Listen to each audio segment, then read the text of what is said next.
നമസ്കാരം. ഫുക്രിയിലേക്ക് സ്വാഗതം. വൈഭവ് സൂര്യവംശി പറഞ്ഞ് അത്ഭുതമൊക്കെ മാറിയതാണ്. ഒരു 15 വയസ്സുകാരനാണ്. എപ്പോൾ ബാറ്റിങ്ങിന് ഇറങ്ങിയാലും അടിച്ച് തകർക്കുന്ന ആളാണ്. വളരെ കുറഞ്ഞ പന്തുകളിൽ അതിൻ്റെ 2 ഇരട്ടിയോ 3 ഇരട്ടിയോ റണ്ണ് നേടുന്ന ആളാണ്. എങ്കിലും വീണ്ടും ഒരവസരം കൂടി വന്നിരിക്കുന്നു വൈഭവിനെ കുറിച്ച് പറയാൻ. ഇന്ന് സൺറൈസേഴ്സ് ഹൈദരാബാദിനെതിരെ സൂര്യവംശി വീണ്ടും സെഞ്ചുറി അടിച്ചിരിക്കുന്നു. സെഞ്ചുറി അടിക്കലല്ല അതിലെ പ്രശ്നം. അതേസമയം അതിലും അത്ഭുതകരമായിട്ട് 36 പന്തിലാണ് ആ സെഞ്ചുറി എന്നുള്ളതാണ്. വെറും 36 പന്തിൽ 103 റണ്ണാണ് അടിച്ചത്. 37ാമത്തെ പന്തിൽ പുറത്താവുകയും ചെയ്തു. ആ 103 റണ്ണിൽ 12 സിക്സാണ്. 12 സിക്സ് എന്ന് പറഞ്ഞാൽ 72 റണ്ണായി. അങ്ങനെ തന്നെ 5 4. അപ്പോൾ എത്രയായി? 20. 72 + 20 92. 103-ൽ 92 റണ്ണും ബൗണ്ടറികളിലൂടെയാണ് സൂര്യവംശി നേടിയിരിക്കുന്നത്. ബാക്കി 11 റണ്ണാണുള്ളത് ഓടിയെടുത്തത്.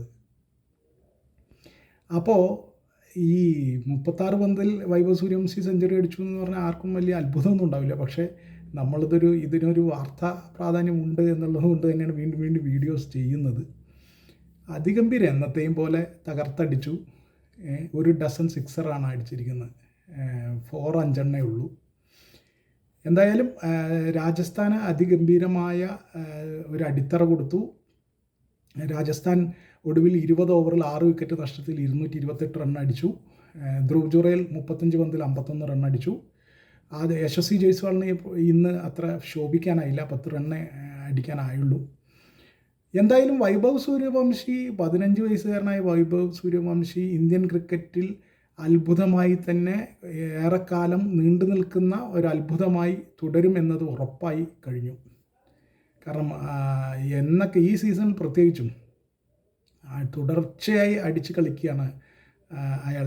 ഇതിന് തൊട്ടുമുമ്പത്തേലെല്ലാം സെഞ്ചുറി അടിക്കാൻ സാഹചര്യമുണ്ടായിട്ടും അർദ്ധ സെഞ്ചുറികളിൽ അവസാനിക്കുന്നതായിരുന്നു വൈഭവിൻ്റെ ഇന്നിങ്സുകളെങ്കിൽ ഈ സീസണിൽ സെഞ്ചുറി അടിച്ചു. കഴിഞ്ഞ സീസണിൽ ഒരു സെഞ്ചുറി അടിച്ചിരുന്നു IPL.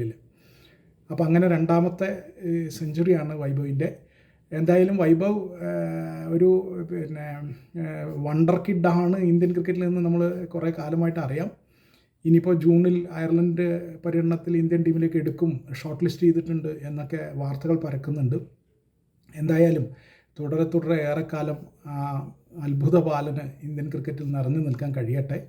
ഒപ്പം രാജസ്ഥാൻ റോയൽസ് ഇന്ന് ജയിച്ചാൽ മാത്രമേ ആ ഇന്നിങ്സിന് കുറേം കൂടി പകിട്ടുണ്ടാവുള്ളൂ.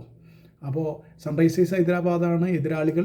229 റൺ അടിച്ചാലേ അവർ ജയിക്കുള്ളൂ. പക്ഷേ അത് അത്ര വലിയ സ്കോറൊന്നുമല്ല. ഇന്ന് ആദ്യത്തെ കളിയിൽ നമ്മൾ കണ്ടതാണ്. ഡൽഹി ക്യാപിറ്റൽസ് 264 റൺ എടുത്തിട്ടും പഞ്ചാബ് കിങ്സ് 11 18.5 പന്തിൽ 7 പന്ത് ബാക്കി നിൽക്കെ 265 റണ്ണെടുത്ത വിജയലക്ഷ്യം കണ്ടിരുന്നു. അപ്പോൾ അതുകൊണ്ട് ആ നിലയിൽ നോക്കുമ്പോൾ ഇന്നത്തെ ദിവസം 228 അത്ര വലിയ സ്കോറല്ല. 229 റണ്ണ് ചേസ് ചെയ്യുക എന്ന് പറയുന്നത് അത്ര വലിയ സ്കോറല്ല. എന്തായാലും നമുക്ക് കാത്തിരുന്ന് കാണാം. രാജസ്ഥാൻ റോയൽസ് ജയിക്കുക കൂടി ചെയ്താലേ വൈഭവ് സൂര്യവംശിയുടെ ഈ സെഞ്ചുറിക്ക് നമുക്ക് കൂടുതൽ സന്തോഷം ഉണ്ടാകുള്ളൂ.